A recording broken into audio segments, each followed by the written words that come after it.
Estamos cambiando de tema y entrando a lo que justamente pasó hace unos días en el Congreso de la República con la decisión que han tomado de aprobar esa ley que pone bajo la lupa las ONGs. Es más, la presidenta de la República, Dina Boluarte, tuvo durísimas palabras contra las ONGs. Las calificó de defensoras de terroristas, de criminales, de delincuentes, entre otras cosas. Generalizó. La mandataria generalizó, puso en el mismo saco a toditita las ONGs. Y yo conozco muchas ONGs, conozco personas que trabajan en ONGs y que hacen labor social importantísima, con población vulnerable, niños en situación de calle, madres abandonadas, víctimas de violencia, recuperando su autoestima y dándoles las herramientas para que puedan enfrentar la vida. Hay situaciones muy favorables para la gente que no tiene recursos del Estado o que el Estado no los atiende, pero que allí interviene justamente una ONG en situación de violencia también. Un sinfín de acciones que muchas ONGs han desarrollado, pero básicamente por un tema netamente político, el gobierno y el Congreso se pusieron de acuerdo y van a comenzar a fiscalizar no solamente el presupuesto que ingresa a las ONGs, también lo que hacen con esa plata. Y si es que defienden o presentan alguna ayuda legal a alguien que ha sido detenido en contexto de protesta, donde hay justamente un nivel de criminalización de las acciones de estas organizaciones no gubernamentales que reciben financiamiento del exterior. Estamos en la comunicación para hablar sobre ese tema con Tania Pariona, quien es actual secretaria ejecutiva de la Coordinadora de Derechos Humanos. Señora Pariona, buenos días. Muy buenos días. Quiero agradecer el espacio, Pedro, por esta comunicación. Creo que es muy importante comunicar a la ciudadanía sobre los efectos que podría tener esta ley, que hace modificaciones a la ley de la Agencia de Cooperación Internacional, la Agencia Peruana de Cooperación Internacional en nuestro país. Y como bien señalaste, existe una diversa gama de organismos no gubernamentales que por muchos años vienen contribuyendo con el desarrollo de nuestro país. Sin embargo, hay que señalar que esta nueva ley, que nosotros la hemos denominado como la ley antijusticia, antiderechos humanos y pro impunidad, atenta con un conjunto de derechos constitucionales, por ejemplo, como el de la libre asociación, el derecho de defensa legal, por tanto el acceso a la justicia, la libre expresión. Concretamente, esta ley prohíbe y sanciona a las ONGs que brindan la asesoría legal, la defensa y litigio en aspectos judiciales, penales, también administrativos, así señala la ley, y las que comprenden el orden público, por ejemplo, lo que usted decía, ¿no? Si las personas son detenidas arbitrariamente en contextos de protesta y no podrían tener en este caso una defensa legal por parte de las ONGs, y que reciben dinero de cooperación internacional para estos fines. Es decir, está prohibido demandar al Estado, ¿no?, en casos que ésta haya cometido una violación a los derechos humanos o haya incumplido con una política pública, una ley o el mismo abuso de poder, y señora Pariona, la corrupción. ¿Y qué va a pasar, por ejemplo, con esas ONGs? Haciendo un poco la distinción, porque cuando la presidenta Boluarte o el Congreso mismo toma esa decisión, pone a todos en el mismo saco, que todas las ONGs alientan protestas, todas las ONGs defienden a manifestantes, defienden criminales, usan ese mismo discurso, ese mismo estribillo. Sin embargo, a ver, separando un poco la paja del trigo, ¿qué va a pasar con esas ONGs? ¿Qué van a tener que hacer a partir de ahora las ONGs que hacen trabajo con población vulnerable, con niñas en situación de abandono, con madres víctimas de violencia, con mujeres víctimas de violencia, con población en situación de precariedad, donde dan capacitaciones, asistencia, porque lamentablemente no hay atención, respuesta inmediata del Estado? ¿Qué van a tener que hacer esas ONGs ahora a partir de la aprobación de esa norma? En primer término, hay que rechazar estas versiones señaladas por la señora Boluarte, porque en ningún de los casos se defiende a delincuentes. No hay una sola prueba que demuestre tal afirmación, porque esa no es la labor céntrica que desempeñan las ONGs. Hay un marco normativo establecido y bajo eso se han ido rigiendo las distintas asociaciones civiles, organismos no gubernamentales. ¿Qué vamos a hacer? ante una ley que prohíbe y que además sanciona económicamente de hasta por lo menos 500 OIPs en casos de infracción grave, y como he señalado, por ejemplo, esta prohibición de hacer la defensa legal de las víctimas de algún tipo de abuso o violación de los derechos humanos ante el Estado, pues podríamos ser multados hasta por lo menos con 2,5 millones de soles, dinero que no hay, dinero que yo pienso que ninguna ONG administra tanto dinero. Entonces aquí el propósito de fondo es anular y cerrar las ONGs que hacen un trabajo fiscalizador, y por supuesto hay una incomodidad de parte de algunas autoridades. En esa pretensión de callar a las ONGs, que en cierto modo hacen un trabajo más de vigilancia ciudadana, de empoderar a la población, de capacitar, generar una corriente de opinión crítica contra el poder, y que es válido y necesario además en esos tiempos. Dentro de esa pretensión están jalando al mismo saco a todititas. Yo particularmente hace algunos años atrás tuve el honor, voy a decirlo de esa forma, de hacer una consultoría para una ONG, para un servicio en particular, no de política, sino de niñas que estaban siendo usadas bajo explotación sexual. Tenía que desarrollar una investigación para determinar los puntos, las redes de gente tratante que justamente captaba menores para que las sometan a esclavitud sexual.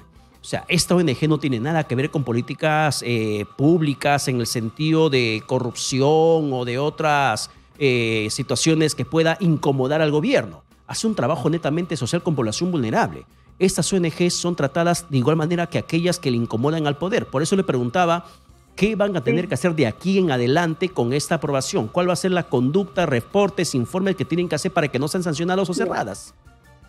Sí, en este caso la ley señala claramente que todas las ONGs en general obligatoriamente deberían estar inscritos en APSI. Cuando esta no era obligatorio necesariamente, hay una sentencia del Tribunal Constitucional que ha argumentado ampliamente del por qué no, o sea, no sería obligatorio. Pues no todos tienen la misma naturaleza, no todos reciben dinero de cooperación como tal, hay una diversidad de asociaciones civiles y con fines distintos. Todas las organizaciones prácticamente van a entrar en un nivel de supervisión y fiscalización respecto a sus funcionamientos. Ahora mismo ya se viene haciendo esta fiscalización, auditoría.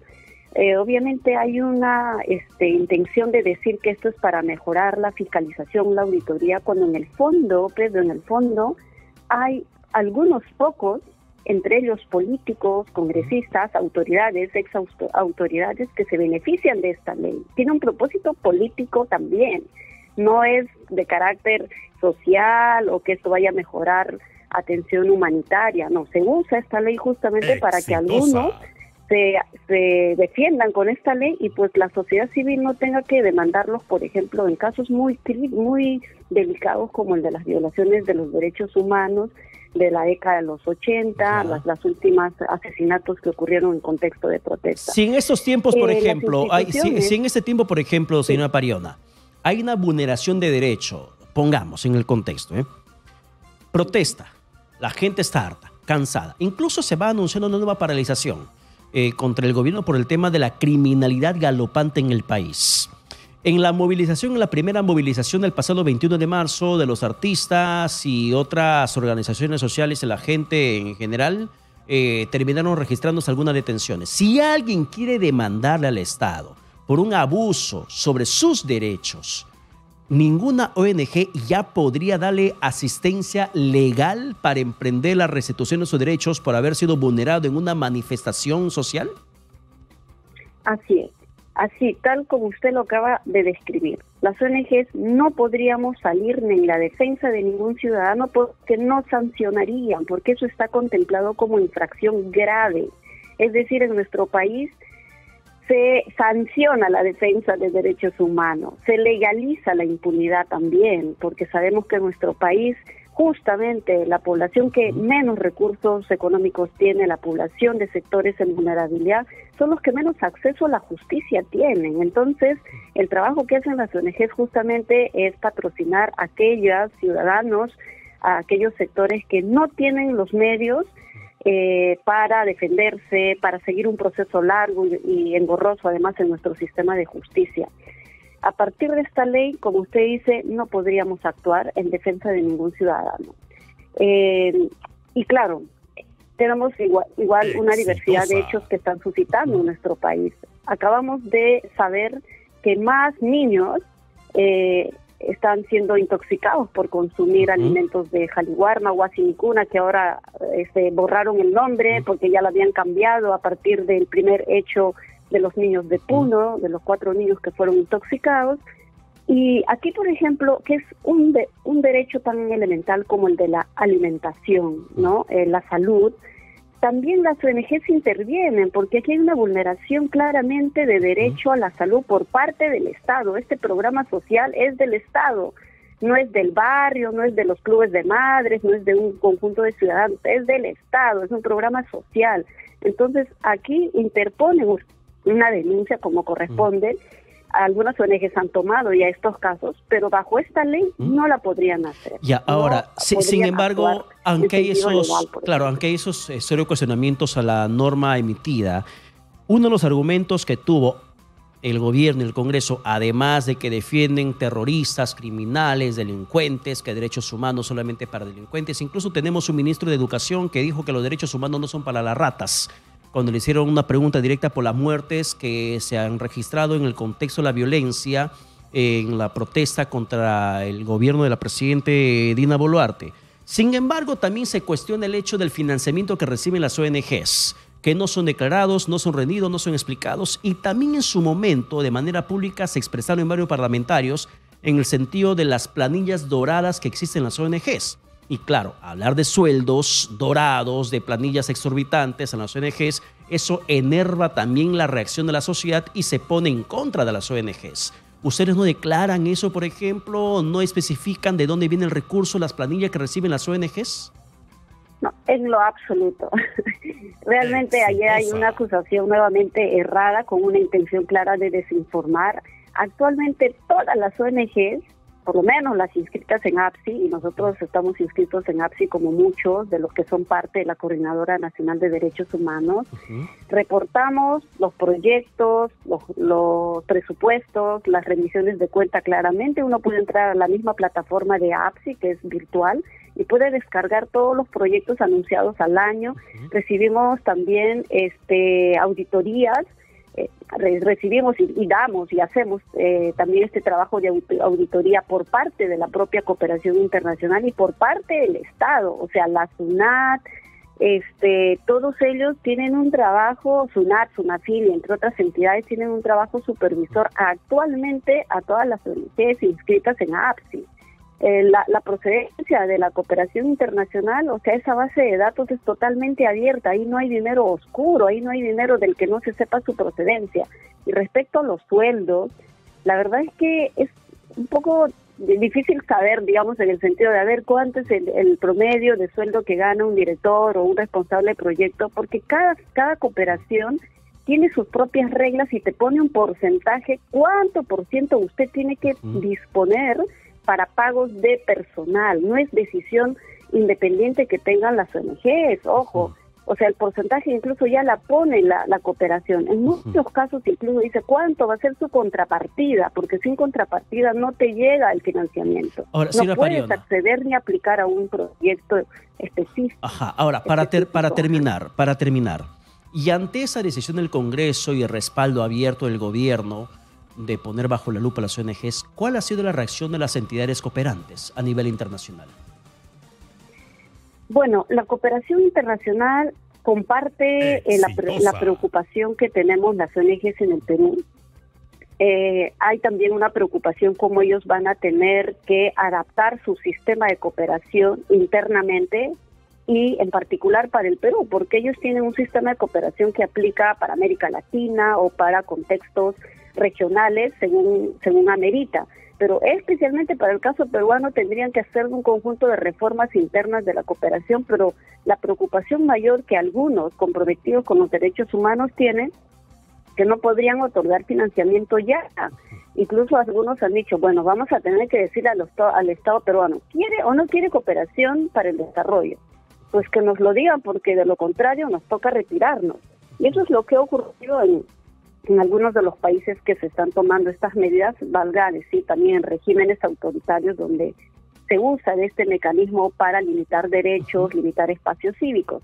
Entonces sí hay un sentir compartido, una preocupación compartida en esos términos. Hay acciones, por supuesto, de las que nosotros vamos a tomar, por un lado de carácter legal, en el caso de casos específicos, por ejemplo, la demanda de acción de amparo, en donde, por ejemplo, se hace necesario evitar que algún caso sea bloqueado por esta ley, o por lo menos tenga un periodo que permita recurrir a algún mecanismo, ¿no?, de amparo, como se determina en la ley.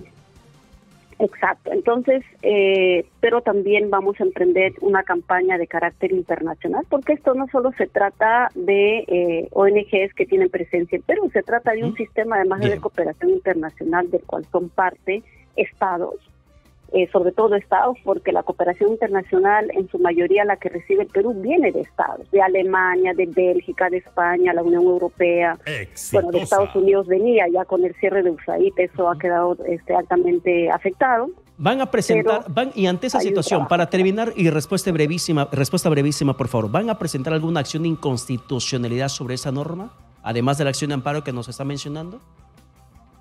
Por el carácter de la ley, correspondería interponer una demanda de inconstitucionalidad. Sin embargo, sabemos nosotros de la composición que tiene el Tribunal Constitucional. Magistrados que no estamos seguros, y ya vemos evidenciado en otras decisiones de ellos, que no podrían defender lo que nosotros estamos defendiendo, aún tengamos los argumentos suficientes. Eso sería realmente un riesgo.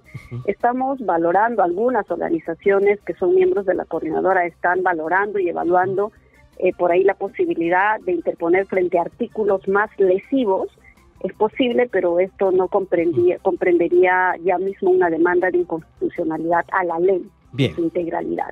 Pero eso seguro en adelante lo sabremos mejor. Lo que hoy estamos pidiendo es la observación a la ley por parte del Ejecutivo, y ya la sociedad civil organizada en los diferentes sectores también van a emprender un acto de movilización a nivel de Lima y a nivel nacional. Bien, señora Pariona. Está también. Muchísimas gracias por la comunicación alcanzada.